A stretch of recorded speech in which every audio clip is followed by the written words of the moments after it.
આજે કેમ તું એકલી આવી અચાનક? જમાઈ નો આવ્યા હારે તારી? ના મમ્મી, ટાઈમ નહોતો એટલે નો આવ્યા. તું આજે કેમ ઓફિસે નથી ગઈ? તારે આજે હું રજા છે? ના મમ્મી, આજે મેં રજા રાખી છે. કેમ રજા રાખી છે? તારી તબિયત તો ઠીક છે ને? હા મમ્મી, મારી તબિયત એકદમ બરોબર જ છે. તો પછી કેમ તે રજા રાખી? કાક તો કારણ હશે ને? કેમ મમ્મી, હું રજા ન રાખી શકું?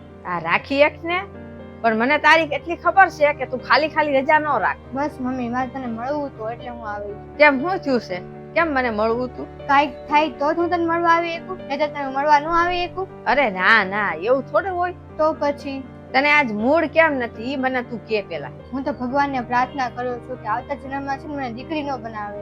શુભ શુભ બોલ ને, આવું શું બોલશો? દીકરી તો એક લક્ષ્મીનું રૂપ હોય છે. મમ્મી, ઈ બધું છે ને કહેવામાં સારું લાગે, પણ સાસરે જવાનું ઈ દીકરીને, અને સાસરે જઈને કોમ્પ્રોમાઇઝ પણ દીકરીને જ કરવાનું. હા, દીકરીને તો સાસરે જવું તો પડે જ તને, પણ તને વાંધો શું છે ઈ મને કે પેલા. અરે મમ્મી, એક તો સવારે વહેલા ઉઠવાનું અને ઘરનું બધું કામ પૂરું કરીને છે ને ઓફિસે જવાનું, અને ઈ સિવાયની બીજી બધી જવાબદારી તો અલગ.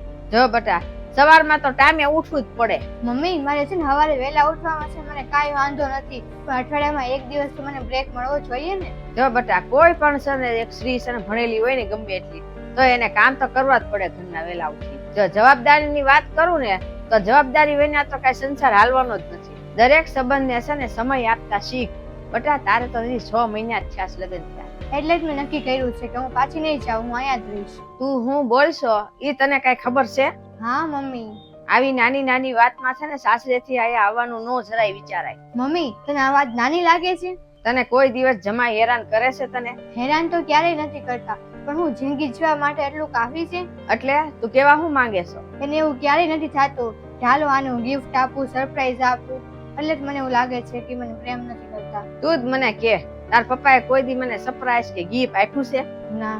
નહીં ને, તો હું તાર પપ્પા મને પ્રેમ નથી કરતા? જો બટા, ફિલ્મી દુનિયામાં અને આપણી અસલ જિંદગીમાં જમીન આસમાનનો ફરક હોય છે. જો બટા, તું હાજી માંદી હોય, એ તારું ધ્યાન ન રાખતા હોય, તને દવા દારૂ ન કરતા હોય, તારો ખ્યાલ ન રાખતા હોય, તો તું મને આ કે વાત, તો મને ખબર પડે. પણ જો આ વાત તારી જરાય વ્યાજબી નથી. મમ્મી, લગ્ન પહેલા જ્યારે હું ઓફિસેથી ઘરે આવતી હતી ને ત્યારે બધું કામ તો કરી રાખતી હતી, પણ હવે લગ્ન થયા પછી જ્યારે ઓફિસેથી ઘરે આવું ને ત્યારે બધું કામ મારે જ કરવું પડે છે.